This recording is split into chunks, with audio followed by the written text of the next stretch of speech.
Hi, good morning, and welcome to episode 6 of FICS. Alright, our topic today is sampling. It is still part of methodology, but we are focusing on sampling because we feel that this is a major part of the research process which you will write about in your thesis. Sample. Now, what is a sample? Most or many students do not like the idea of getting samples. Well, what is a sample? A sample is a part of the population which is observed in order to make inferences about that population. So that is what is referred to as sample. Okay? Wherever you go, you will always talk about the same things when you say sample. Now there are influential factors that affect the selection of sample sizes. Okay? These have been established over time, and let's have a look at them. The first one is the concept of homogeneity or similarity of characteristics. This really refers to the homogeneity of the population. You can take samples only if the population is homogeneous. Okay. You cannot take a sample where the population is comprised of different things with different characteristics. Okay? Because they are not homogeneous, they are heterogeneous. Now, the second concept is size of the population. It is always better to take sample when the population is large than when it is small. A third concept that we need to consider is the concept of cost. Cost. It is true that the closer the sample size is to the population size, the more accurate the information generated would be. Okay? And yet, the cost of sample is dependent on the size of the population. Okay? And finally, the concept of precision. If you want the precision in your data, you will have to generate a sample whose size is closer to the entire population. The closer it is to the if the sample size is size, the closer it is to the population size, the more accurate information you will get. If you want precision in your data, that is what you do. Okay. There are different specific or specified sample techniques. Let's go through these, just name these things.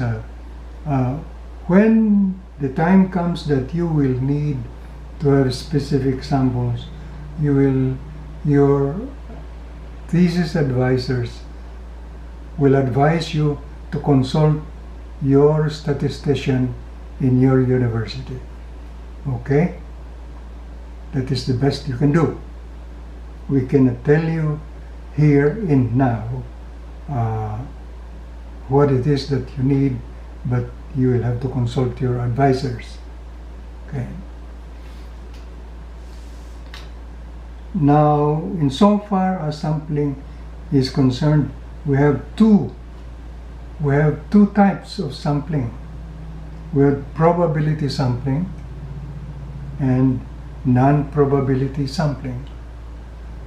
Probability samples or probability sampling means that you give each member of the population an equal chance to become part of the sample. Okay? There are a number of these. We have simple random sampling, we have stratified sampling. All of these your statistician would know. You have cluster sampling, strip sampling, multi-stage sampling. Well, multi-stage sampling is a more interesting one, but this is more complicated, because if it's a multi-stage sampling, we are referring, let's say, to suppose you are going to conduct a survey on a national scale, and you want a sample from each of the barangays in the nation. How many barangays do we have? 48,000 or something like that. But anyway, here is one of the things that you can do. The first stage is determine how many regions you are going to include in your study. How many regions do we now have? So determine how many regions you are going to include. Suppose you are going to include 3. Okay, 3. Let's write that down. 3, you will need 3 regions. In each of these 3 regions, you will need, let's say, 2 provinces. Okay, so you have 2 provinces. In each of these 2 provinces, you will need to have, let's say, representative for the province. How many municipalities are there in one province?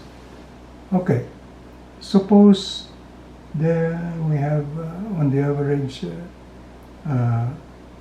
30 municipalities. So from 3 regions, from each of 3 regions, you select 2 provinces, and each of 2 provinces you select, let's say, 5 municipalities, and from each 5 municipalities you select 2 barangays. Okay, so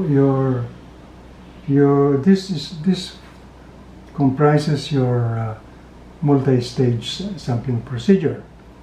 Start with the regions, 3 regions, 2 provinces, 5 municipalities, and 2 barangays. And in each of the barangays, you will need a sample size. We are going to talk about that a little later, but so this is how we do it. Multi-stage sampling. It's nice, but it is more expensive too. Okay. Now, we look at other things as well. Non-probability sampling. This does not give you an equal opportunity for the members of the population to become part of the sample. Now, in non-probability sampling, it's completely different from probability sampling. Probability sampling is normally used when we deal with specific numbers. But in non-probability sampling, we have 3 concepts that we need to understand. One is judgment sampling. The researcher makes a decision as to whether an individual that has just come to a place may be considered a respondent or not. Then a second option is what we call quota sampling. Quota sampling. A researcher goes to a place at a particular time, and if he decides whom to interview with the basic characteristics of sample groups, and then he decides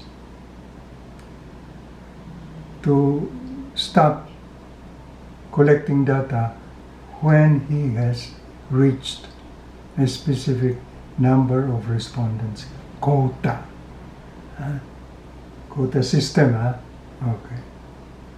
And then the third technique is what we call accidental sampling. Accidental sampling is where you include a particular individual as part of the sample because accidentally he was there. That is what we refer to as accidental sampling. So, it's easy. Judgmental, it's by judgment. Quota, still within the number of respondents needed, or accidental sampling. Okay.